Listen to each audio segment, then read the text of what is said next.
a waste of money. Why do you have to train a dog? That's so funny. Like, how can you train a dog? Yeah. Like children, like somebody comes up to you and says, "Oh, your child is so well behaved. How is it so well behaved?" And then they're like, "Oh, we got the dog trained, and that's important for you to do so." Have your own board and train facility. So this is like a full-fledged business model now for you. What is different about the board and train is the dog is here with me.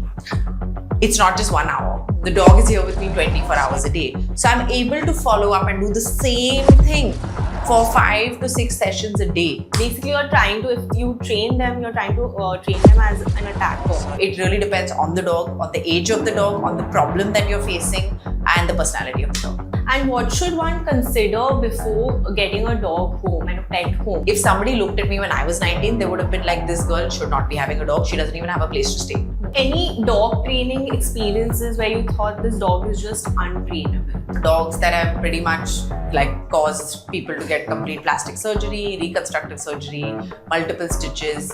And some of those cases are challenging. However,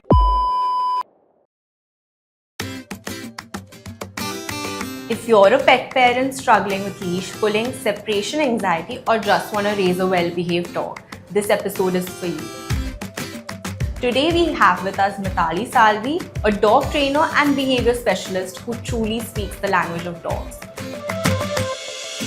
With over 12 years of experience, she has dedicated her career to understanding, training, and transforming canine behavior. Mithali also runs her own board and train center, helping pet parents navigate everything right from basic obedience to complex behavioral challenges. Whether it's aggression, anxiety, or socialization, she's got the expertise to tackle it all. And since I have a Doberman myself, I'm especially excited to dive into this conversation with her. You're watching One Little Secret with Adhunika Singh. So let's show Adhunika what all you know. Pantu. Okay, so Pantu knows a sit. She knows a paw, other paw. High five. Yes, good girl. Down. Roll for me. Yes, good girl. Wow. even when I'm not here, the team loves training her. So they keep teaching her something tricks. or the other. Oh, this is actually a really cute one. So if you ask if she's been a naughty girl, she's supposed to cover her eyes. Oh, So, have you been naughty? Were you so Were you naughty? cute. Were you naughty? Were you naughty? Okay, you were naughty. Pantu, weave. Yes. Yes. What is this? Weave. So it's called weave, where she's supposed to weave through your legs, like pretty much like a needle, like a thread through a needle. That's Right. the idea. And weave. Yes. Weave. Yes. Weave. Yes. I've been trying to train my dog to do selfie, access Oh, selfie. I've actually doesn't even come from behind, starts to try to take the street. So Cute I check. watched a reel where they were showing this thing and training for selfie, and I was like, I have to teach this to my dog for pictures, but I've drastically failed. One of the things I'm also now this year actually I'm working on is her fitness and agility. So I'll show you how she does. And I don't even have to say anything. Wow. She'll just start. Jump. Lovely. This was so interesting to watch all the tricks that we saw Pantu do for us, and I'm even more excited now to get into our conversation. Oh, I'm very excited. I'm Mithali. Thank you for opening your new office space for us today. And today's conversation, I just wanted to be more of a case study to how to become a dog trainer, especially in India, and also for those pet parents who really have those questions around, training their dog and who may have behavioral issues. So we could probably help them also in some way, hopefully, with our conversation today. I'm hoping so, and thank you for having me. It's very exciting. I can talk endlessly about dogs and my career and what I do. So I'm very excited to chat with you. Cool, let's dive in. So, Mithali, in India, dog training is not a conventional career. So, tell me, how did you sort of have the courage to, also 12 years ago, right, you started, how did you have the courage to take this up as a full-time career? So honestly, it just happened, and I genuinely am glad because I didn't overthink it at that point of time. I don't think it was a thought that, oh, this is going to be a long-term career. I was also 19 when I started training dogs. I was in my second year of college. I rescued my current dog, Pantu. I will have her come on screen and say hi to you as well. So when I rescued her, she was a fairly nervous dog. She had a bunch of, nervousness issues, trust issues. And I started working with her on that front. I also have had dogs my entire life because my dad is a big dog lover. So I always grew up with dogs.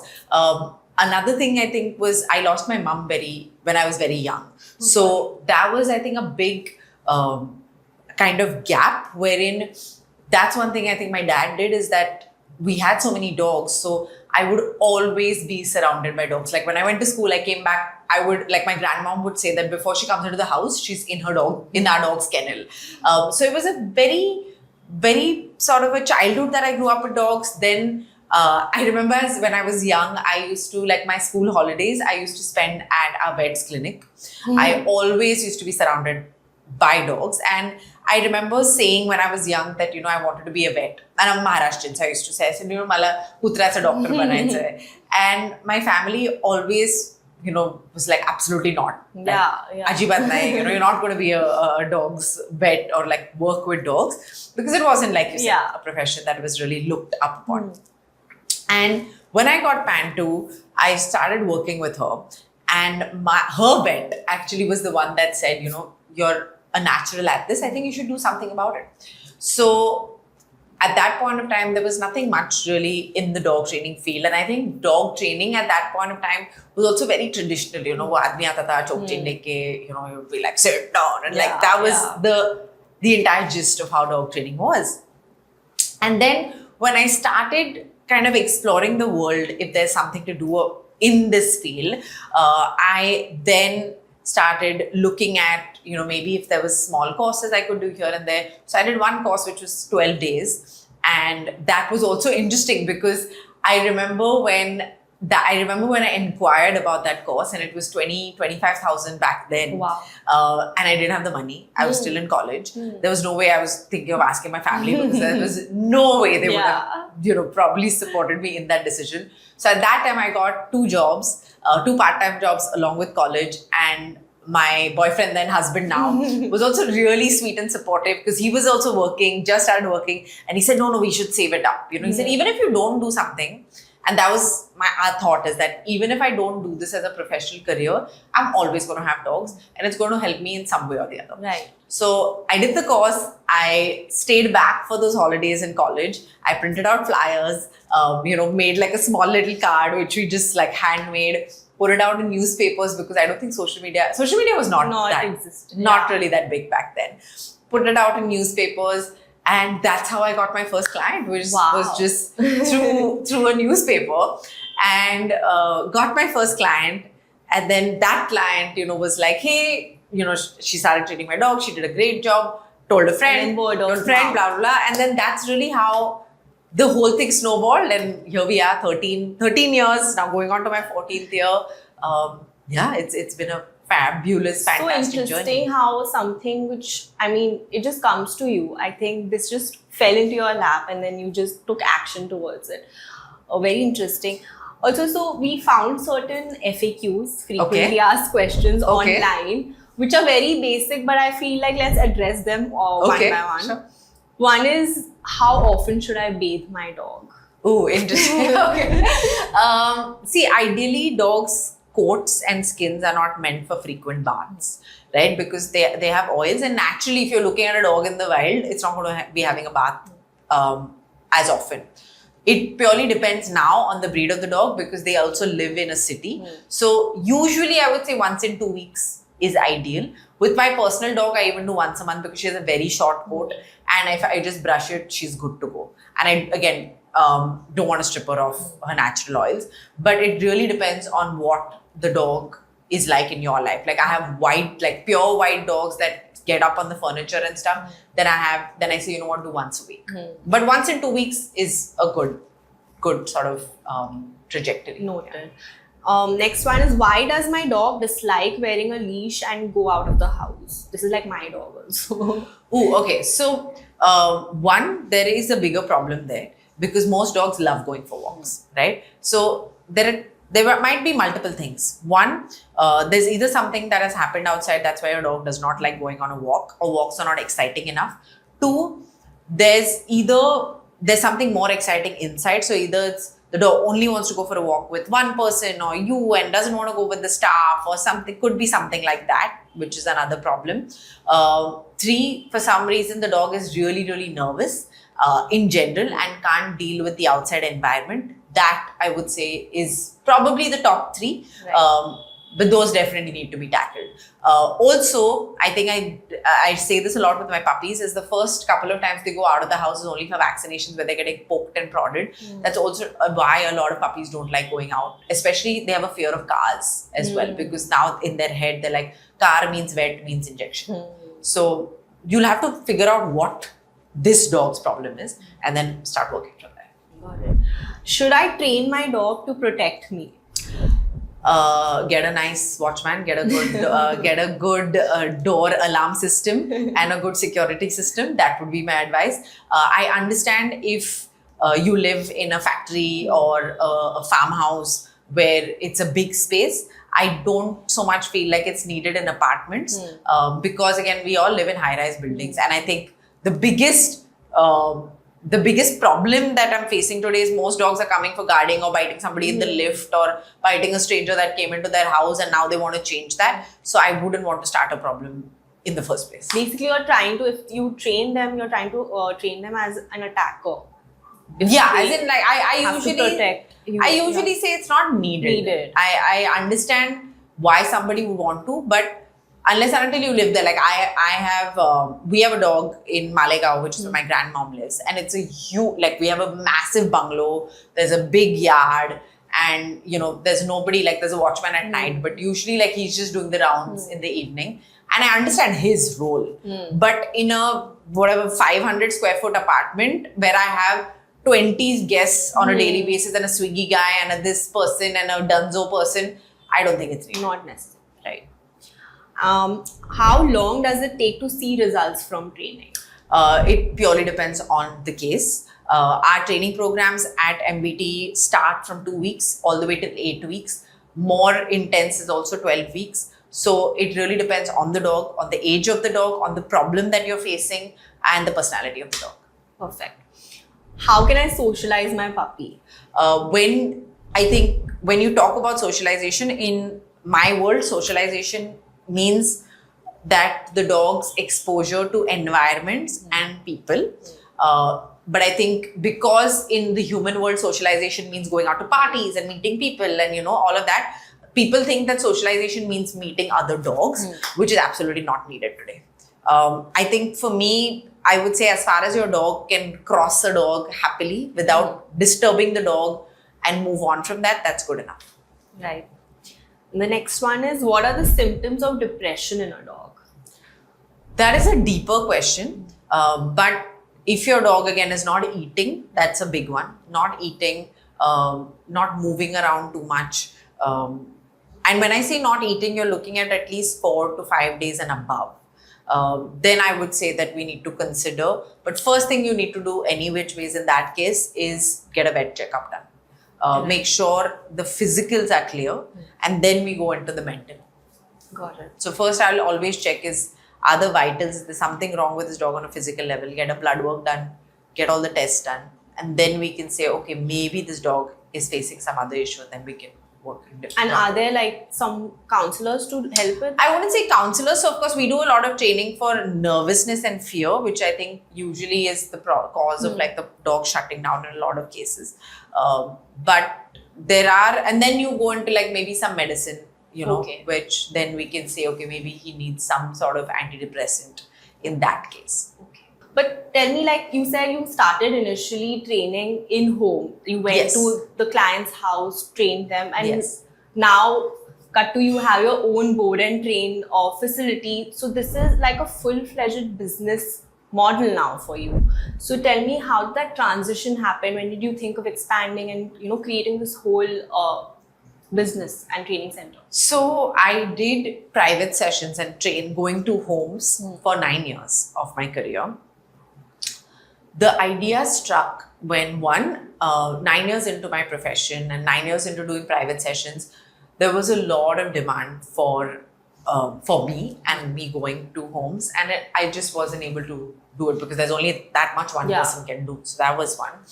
And the other thing that was also happening was the fact that there were a lot of behavioral cases, like severe behavioral cases, severe aggression cases on the rise, because one of the things we have to remember is that dogs were not built for this world, right?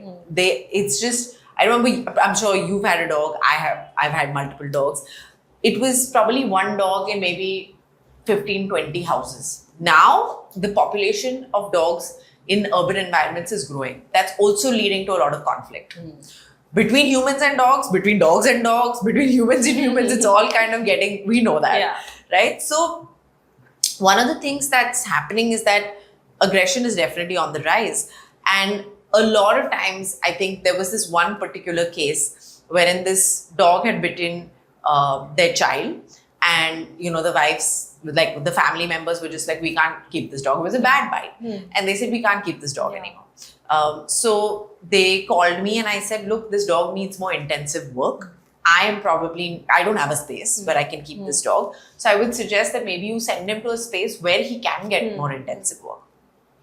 I sent him to a space after that.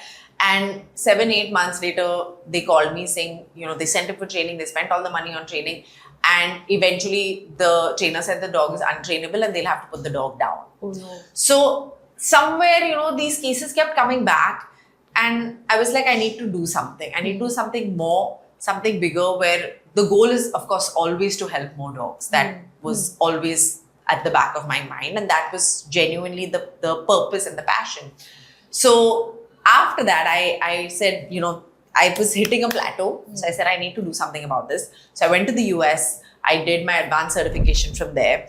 And that's the time COVID hit. Oh. So I actually got stuck in the US for 7 months. Oh my God. So I was there for 7 months. I finished my certification and then I was just there. I was living with my aunt. So I literally started training dogs in and around the neighborhood. I was also volunteering at a training center which was close to a house. And I said, look, I'm here.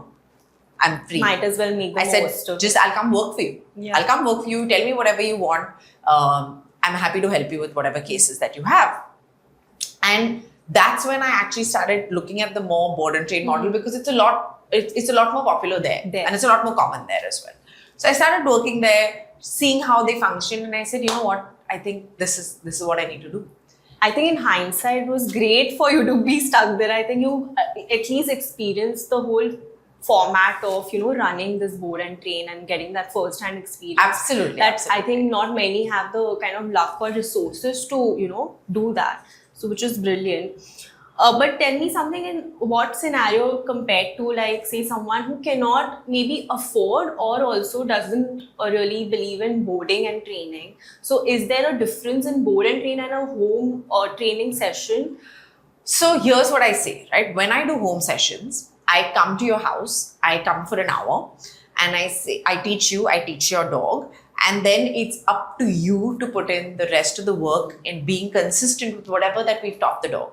Because at the end of the day, training, I very much, it is very similar to working out. You can't just work out and get a six-pack ab and then eat crap and then think it's going to stay forever. Right. It doesn't work like that. You have to be consistent. It has to become a lifestyle. So teaching the dog and teaching you is my part of the job, but to follow it up is your job, right? For it to stick. Now, it's the same thing when it comes to the board and train. What is different about the board and train is the dog is here with me. It's not just 1 hour. The dog is here with me 24 hours a day. So I'm able to follow up and do the same thing for 5 to 6 sessions a day. So automatically the level of consistency that the dog is getting is a lot more.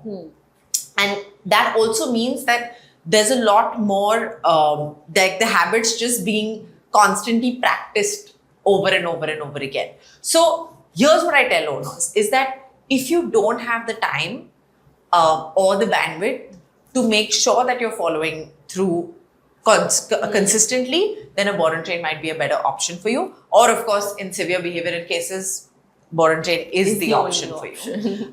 Because at the end of the day, personally, I also don't do any aggression or any behavioral cases at home. One, it's a risk for the trainer. Two, as an owner, the owner does not have the skill set that I do, right? I've done thousands of dogs, and that's why it's just, it's just second nature, the way my hands move, the way my body moves, the way I can read the dog. So it really depends on what the case is and how much time and dedication you can put to it. Right. Also, Mitali, the thing with Indian households is that we often bring the dog home, but most of the taking care of the dog happens with the domestic help maybe, or there's a caretaker. So do you think there are certain things that those things can impact the behavior of a dog, and in that case, what should one do? One of the things we do at Mitali's Board and Train is we train the staff and the domestic help. So I have a puppy right now that I'm training, and I know that, the family has a young child. There's a lot of time that they have to dedicate to the child as well.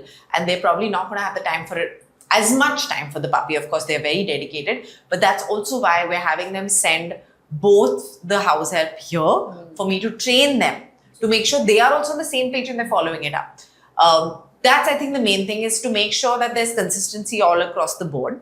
And that's why it's so important to make sure that the house help and the caretaker of the dog is also following through with everything that you want to follow. Right.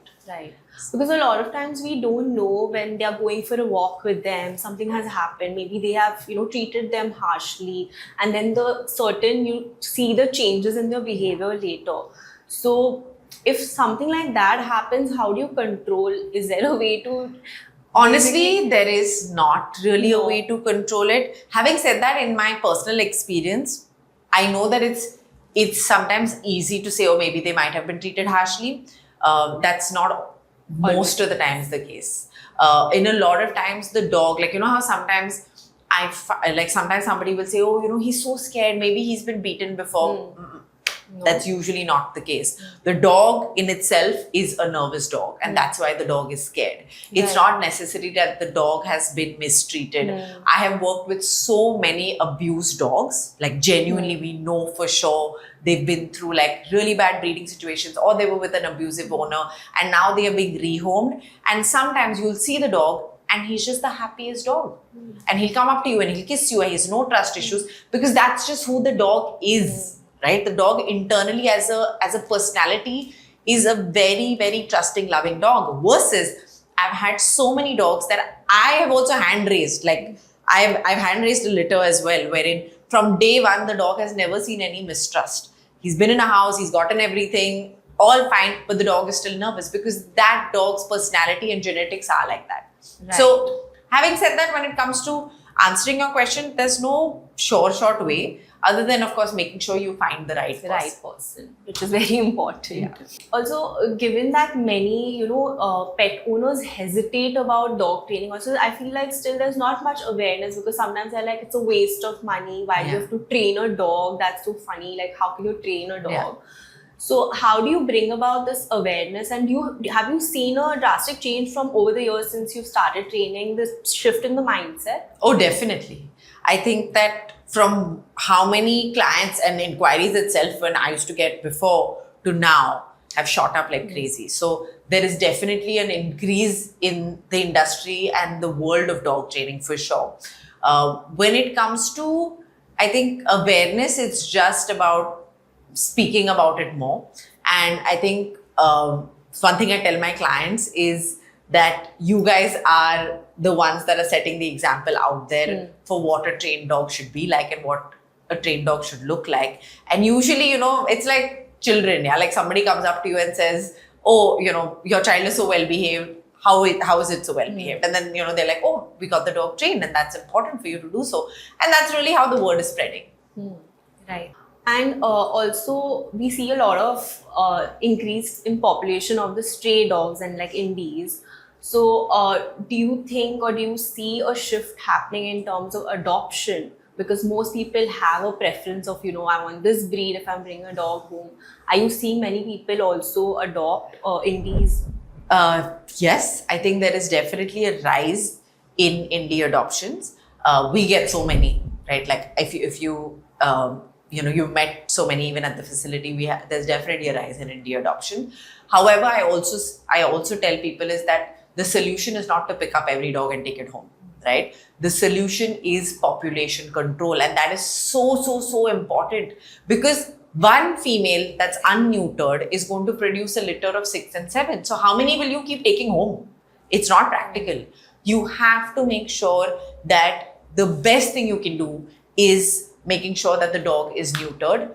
And that is really, really, really important. Neutering and spaying is the way to go forward.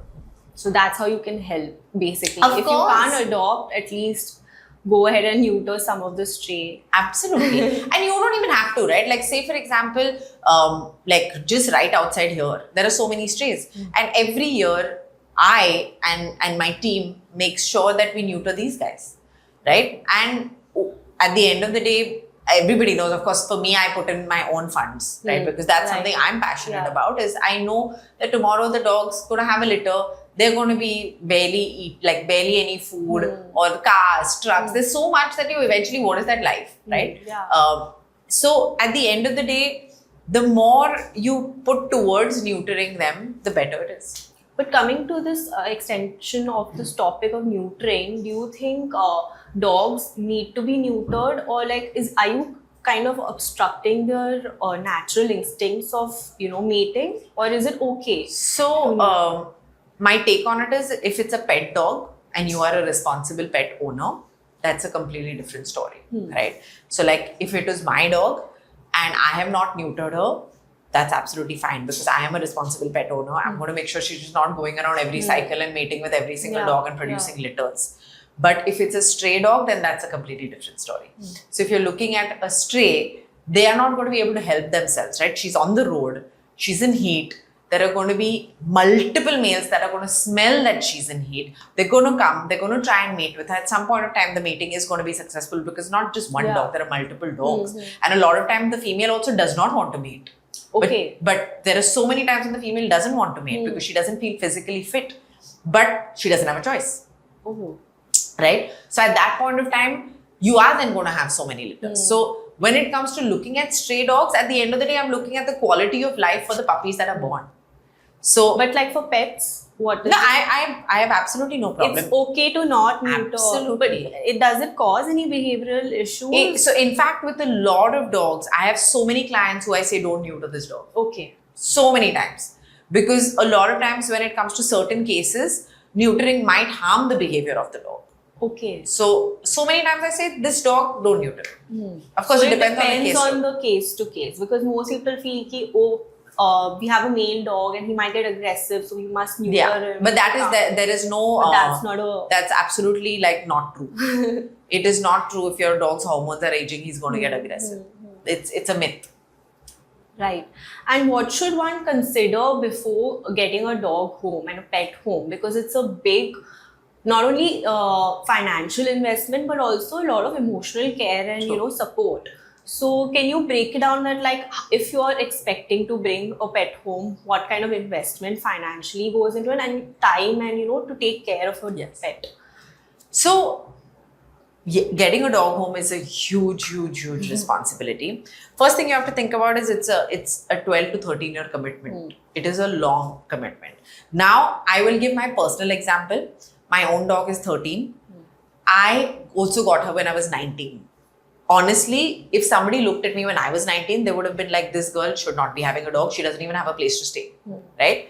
I think this is what I would recommend to people, is that you will go through multiple phases of your life, right? It doesn't have to be like you have everything set and you have everything perfect, but all you have to make sure is you've got this animal into your life and you're not going to give up on that animal. And of course, the basics of making sure that your medical expenses are taken care of, that's something you should definitely keep in mind. Do I have the funds and finances and a stable job and a stable income to make sure I take care of this dog? Do I have a roof over my head is also very, very important, right? Do I have, like, sometimes there might be a bigger issue. Your dog might land up having cancer, right? Which is a big treatment. Is that something that you have thought about? If you go out of town, who's going to keep the dog? That's one thing that's really, really important, is that do you have family members, do you have friends, or do you have a trusted boarding facility where you can keep your dog? That's something you need to think about. Even vaccinations are so expensive. Absolutely, First, yeah.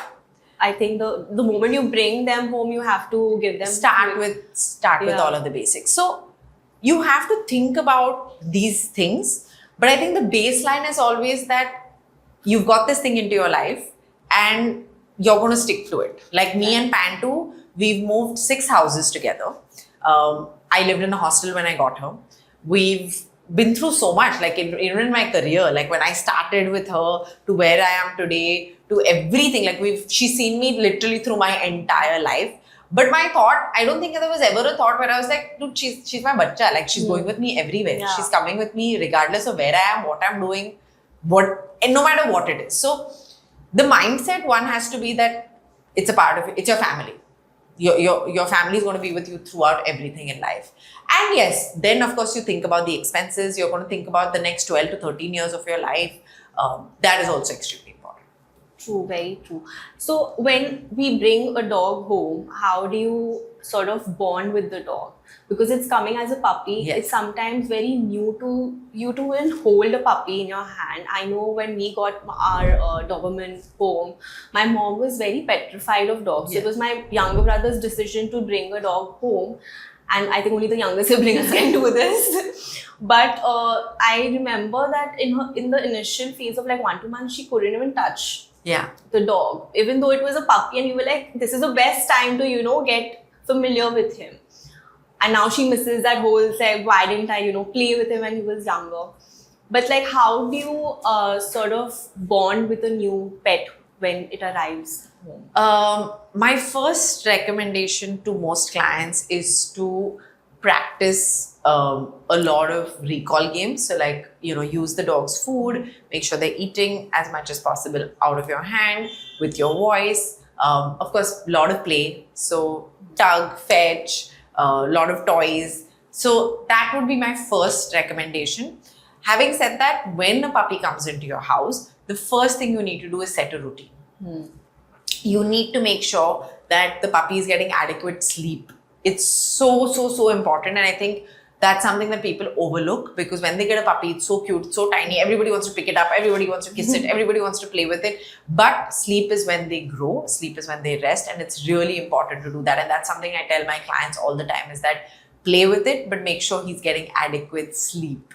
And you're giving him a routine that's fairly fixed. And then, of course, you're making sure that you play with him, you're, feeding him, all of those things as well. And I heard someone say that give warmth because he's separated from You the definitely mother. can do that.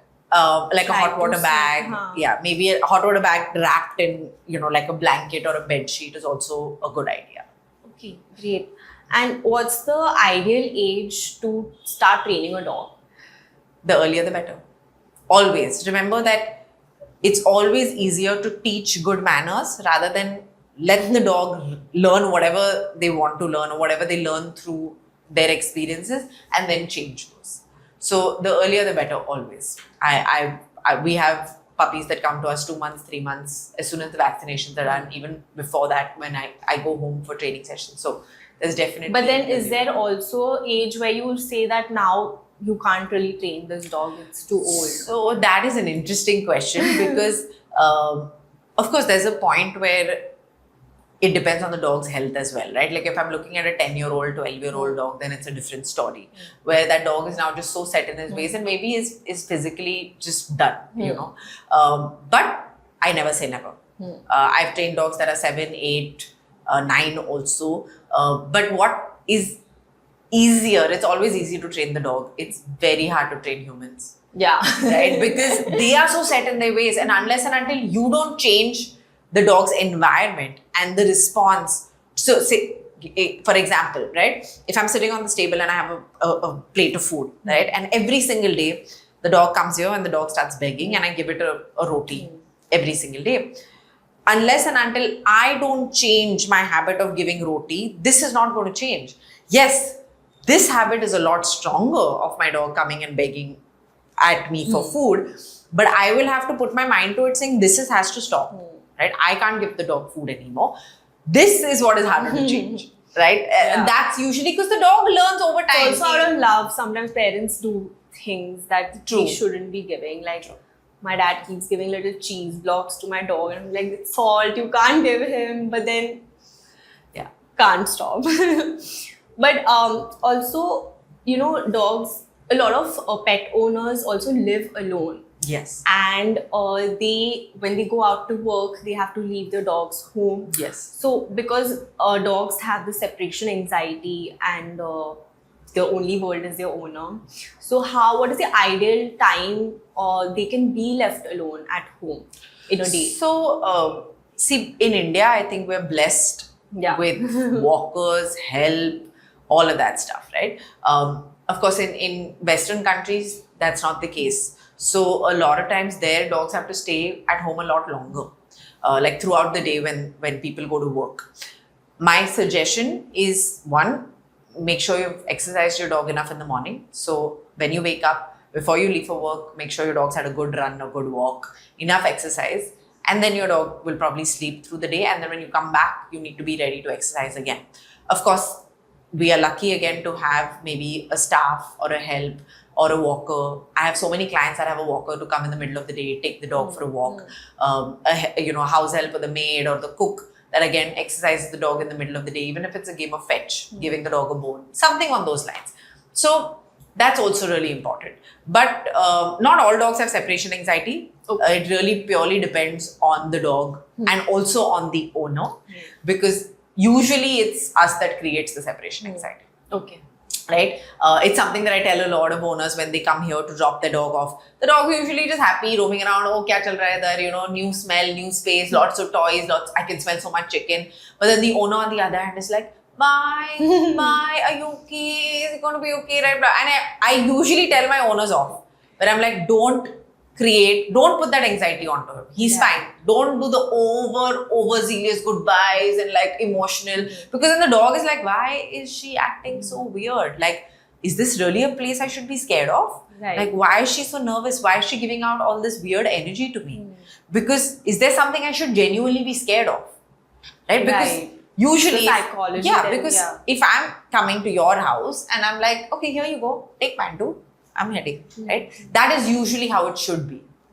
You're going into a new space, this is it, good. But that's also important, and that's a mistake that people make every day when they go to work as well, is when they're going to work, they'll be like, bye baby, I'm so sorry I'm leaving you, I'm so sorry, okay, I'll be back soon. There's that constant energy that's given to the dog, which is usually creates anxiety. Got it. That's very helpful. So, in terms of noticing what are the when dogs come to you, I mean pet owners come to you with their dogs with behavioral issues, do they notice those symptoms, or are there any red flags which kind of leads them to bringing them here and like, I think this is a problem? So there are different stages. I have extremely proactive owners who literally have just gotten a puppy and they're like, I want to make sure I do this extremely perfect and right. So Mithali, let's start since the puppy's just come in. We have so many of those, which I love, right? Because when I start working the puppy, immediately I'm like, hey, I see this is a problem right now. Puppy's just 3 months old, let's try and fix this. I see that puppy's just 4 months old, let's try and fix that. So that's important. Then of course there's the problematic, right? Where the problem is already there. The dog excessively pulls on the leash, or the dog is barking at other dogs, or the dog started biting. So then they know, okay, this is a problem and I'm coming to you with that problem. So it purely depends. There are all kinds of people, where some people want to make sure they do it right since day one. Some people now are already having a problem and need to fix it. So any dog training experiences where you thought this dog is just untrainable? We've dealt with, so one of the things we do at MBT is we deal with like all kinds of dogs. Some are extreme aggression, extreme nervousness, and we never say no to any dog. Of course, at the end of the day, we are working with animals, they're living beings. It's not a machine that I can bring in here and change a part and send it back. So that's also important to kind of convey to the owners as well. But we have worked with some very challenging cases. Dogs that have pretty much like caused people to get complete plastic surgery, reconstructive surgery, multiple stitches. And some of those cases are challenging. However, with the help of the owner, like I've worked with some dogs who I don't feel they're like a very difficult case. And I'm like, okay, this is, it'll take some time, but it's easy. Eventually it'll be fine. And like I've worked with the dog and I've gotten the dog to a decent stage, and just working with the owner has been so difficult. And that case in itself has become very challenging, not because of the dog. It's because either sometimes the owner has so many associations. Like I've had one case that I've worked on where the dog had bitten the owner very badly. We made a lot of progress with the dog, but then the owner had so much trauma from that entire situation that she just was finding it so hard to get past that, right? Like she would look at the dog and the dog would even look at her normally, but then she'd be like, oh no, see, he might bite me. So that took a long time. Versus the opposite, where sometimes the dog is super challenging and the owner's like, I got it. Like you just tell me what to do, I will do it. Like that's fine. Of course, the most important thing is following safety protocols. Until and unless I don't trust the dog, I will not do away with any of my safety protocols. So like say your muzzle, your leash, all of those things are extremely important to follow if I'm working with a challenging dog. But there have been a lot of cases actually, so many cases which I can think of where it's been a challenge, but that's the fun of it. And so you mean to say that the balance of once you've trained, going back home, what the owner also does is holds a lot of importance. That's I think one of the most important things. Getting them through the behavioral issues as well. It's I think one of the most important things is I'm there to hold their hand, but at the end of the day, they have to do the work. And why it's so important is also because the dog has a certain association towards the owner, right? Like say for example, you know how they say like, oh, the kid behaves a certain way with the teacher versus how it behaves with you. So it's similar. Say the dog looks at me and I have just come into the dog's life. The dog doesn't know me from before, right? So I've come into the dog's life and I have a certain relationship with this dog, which usually is like, okay, I'll give you treats, but you have to follow what I do. I'm a no-nonsense person, so you can't really get away with like trying to bite me and stuff like that. So it's a very different relationship. But because with the owner, the dog has a different relationship, right? So the dog's probably walked all over the owner. He's bitten him. He's gotten food just for free for whatever it is that the dog's not done or done. So it's up to the owner now to change that perception. I can teach the owner everything. But unless and until the owner is not convinced the dog that I have changed and this is who I am now, that's not going to be successful. So that's something I talk and counsel a lot of my owners is that your dog knows who you really are on the inside. So you have to change. Right. Without that, it's not really going to work. And how about those cases where you already have a dog, say a pet, any pet, maybe sometimes cat or dog, and you introduce a new pet into the house. Yes. So how is that transition? Does the dog feel territorial about, there's a new pet coming into the family, and how do you sort of help those cases where you bring a new pet into the same house? So first things first, I always ask owners to think about what are they getting the pet for, right? Are you getting the pet for you? Because that's what you should be doing. Are you getting the pet for your dog? Like say for example, my own dog, right? She could be least bothered about other dogs, right? Like she likes human beings. She's not a big fan, like she'll tolerate them, but she doesn't necessarily want to play with them so much. So if tomorrow I want to get another dog, the other dog will be for me because I want another dog and I'm going to make sure I do all of the work for the dog. I'm not going to leave it up to my older dog to entertain my younger dog. That's not fair. So that's really important. And then it's really also important that you can't just leave this, because I see it very often is where this young puppy is just irritating this older dog because of course the older dog is older, right? This young puppy has so much energy. It's just constantly jumping on him and all of that stuff. So of course then the older dog is going to have issues where it's going to probably snap back at the puppy. So it's up to you to manage that expectation and manage that entire situation in the right manner. Is there a training required for the older dog to get accustomed to the new pet? Usually it depends on the dog. So yes, we do a lot of work with an older dog. If you're getting a new puppy, we'll see firstly, a lot of my clients are very, very trusting towards my advice. So they'll first say, Mithali, we're thinking of getting another dog. What do you think? Do you think it's the right move? Do you think we should get a male or a female? Do you think what breed we should get? What size we should get? So that's where it comes from. So then we have to kind of make a plan. Of course, there are sometimes when, it's a case like I recently had a client who said, Mithali, there's this dog that's been mistreated. I just want to take it home. And then we said, okay, if that's happening, let's work out a plan of how we're doing it. So then what kind of introductions, how much time are you still going to give your older dog, which is really important as well, because it needs to be a nice transition rather than just like, oh, now we have a dog. Yeah, fair. And this is a very important question most pet owners face. Is I also heard some incident in my friend circle.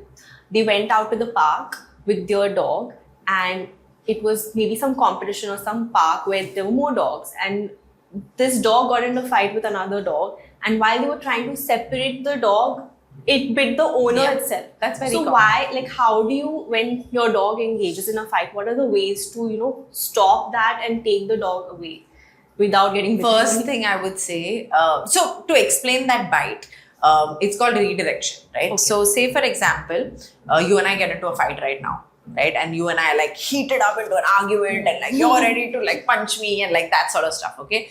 And somebody from the back comes and is like, hey, like, Dali, stop it, just chill out, right? And you're in that level of adrenaline. A lot of times, even human beings have the reaction where it's like, leave me alone, right? Don't try and stop me. And that's exactly why a lot of people get bitten when they try to get into the middle of a dog fight, because the adrenaline is so high, the frustration that time is so high, and it just dissipates. The dog doesn't necessarily mean to bite you, but it just happens where the dog's just like, stop it, don't try to stop me in that situation. So that's one. Second is I usually tell my clients not even to go to dog parks, honestly. Because one, you don't know what kind of dogs are coming there.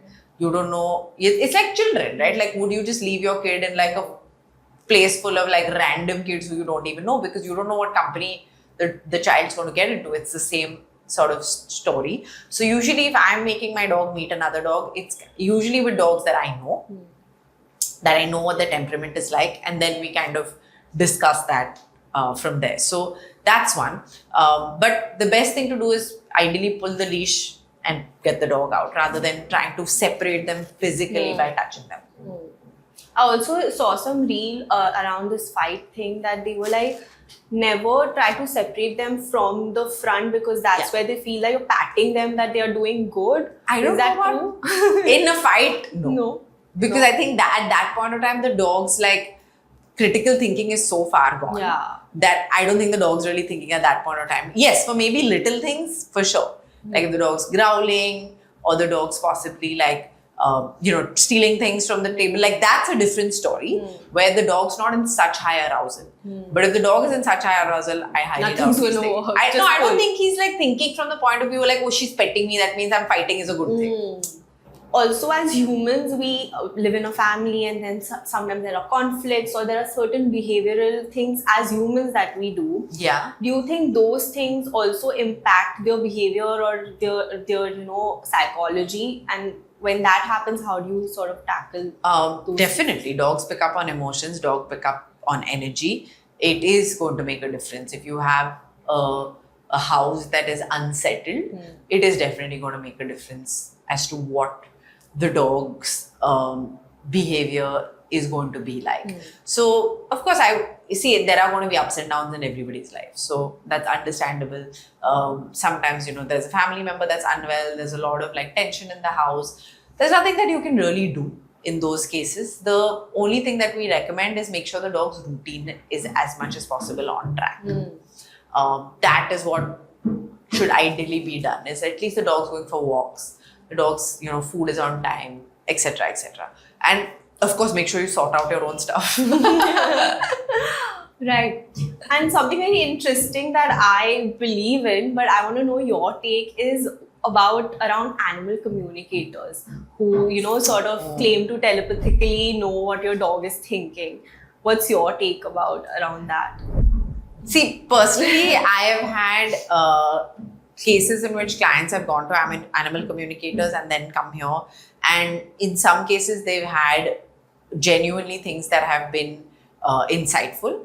In some cases, it seems like a little bit, but I think that's in every profession, right? There are like genuinely people that are doing it and know their stuff, versus there are crooks in even from your doctors to any profession. So I don't necessarily get too much into it, because at the end of the day, I think what happens is that they've explained the behavior as to why the dog is biting or why the dog is doing it. But eventually they're landing up being like, okay, now what? Right? Yeah. Because say you understand, okay, the dog is biting because of this specific reason. Great. So now you know why.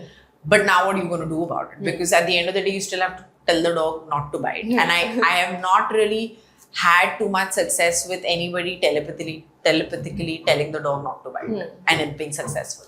A lot of times I see, like, I've seen certain reels of animal communicators and they say that we can help with missing dogs as well. Yeah.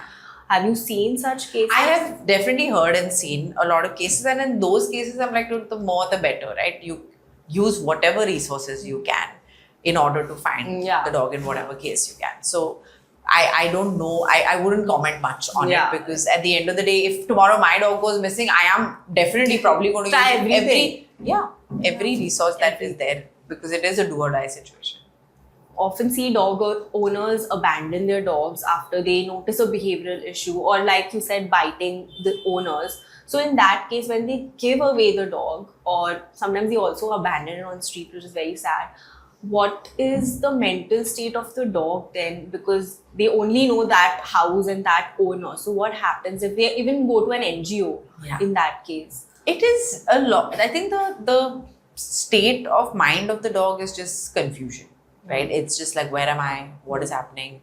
It's a complete change of life, right? Because that is really what it is. It's unfortunate. I deal with a lot of abandonment cases. Like whenever I work with cases that have been dropped off at NGOs and dogs that have been rehomed, I've done a lot of cases like that. One thing I can say, and this is why I love this species, is that dogs are the most adaptable creatures I have known. Like, you put them into any situation, anywhere, I think their survival instincts are so strong that they will figure out a way to adapt to that specific new life. And that's something I love about them. I think that's something humans can learn from them for sure, is there's no complaining. They just figure out what to do and they move on with life. Of course, it's sad. It's unfortunate, it's sad. And the only way I think we'll be able to stop that is education, is making sure that people know how to raise a dog from day one. What are the signs they need to look out for when there is a problem in the dog before it escalates to something else. How you can help with training. What are the different ways to train that will actually help them? And that's the only way. It's education, and that's the most important piece.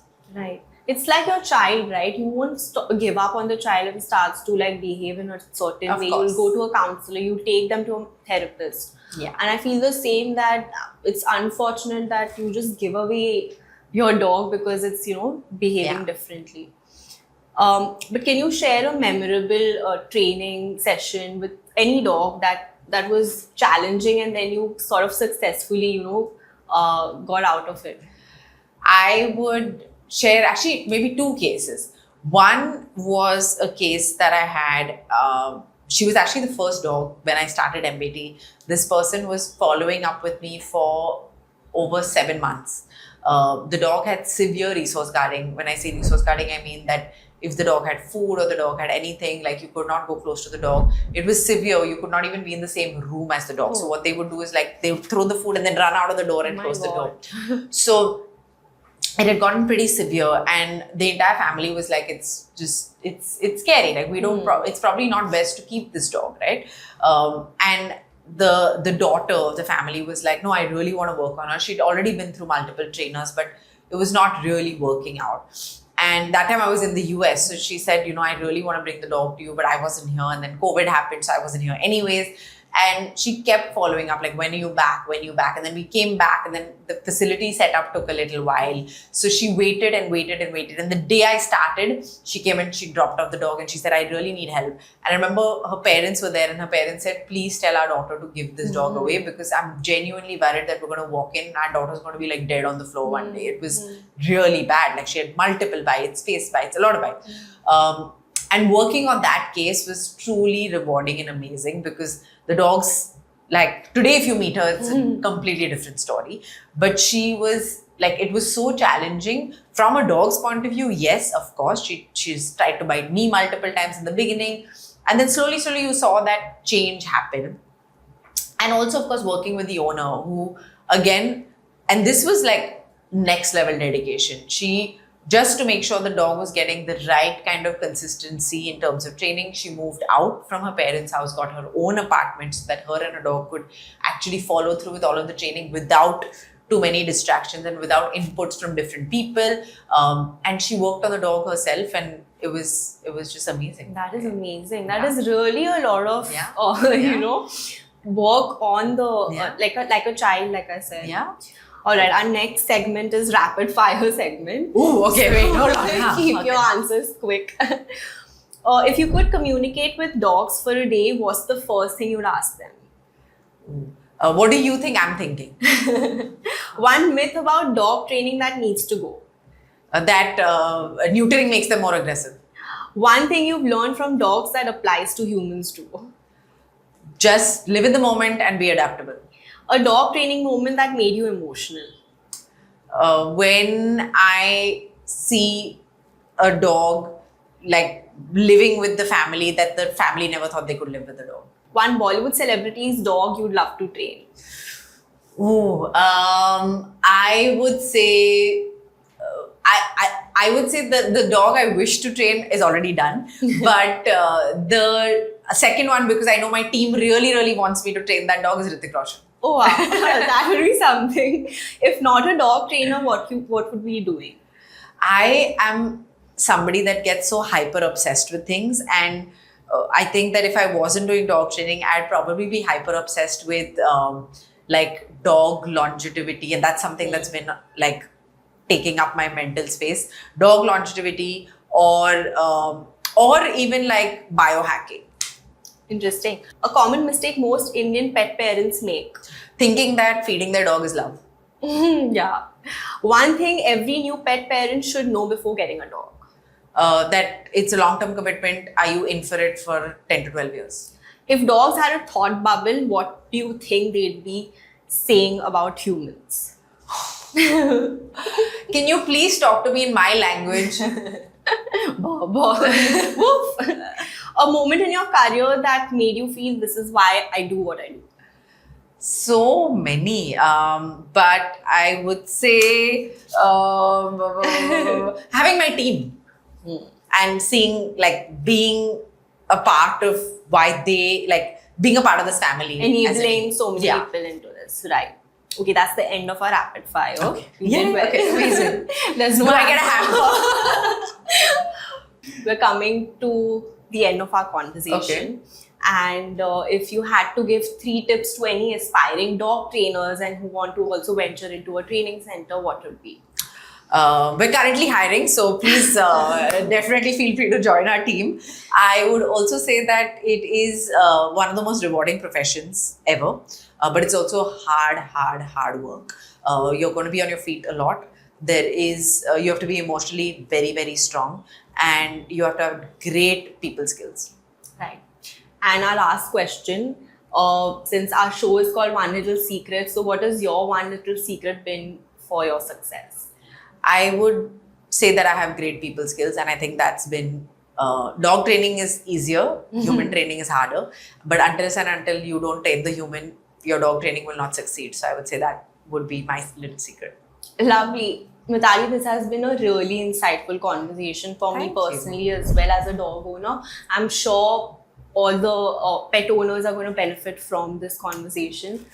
Thank you so much Thank you for doing having me, this. and I'm excited that maybe people that watch it will definitely learn something. Yes. If you like watching this conversation, don't forget to like, share, and subscribe. And leave your comments below if you have any dog or behavioral issues. Mithali will help us. Happy to do it.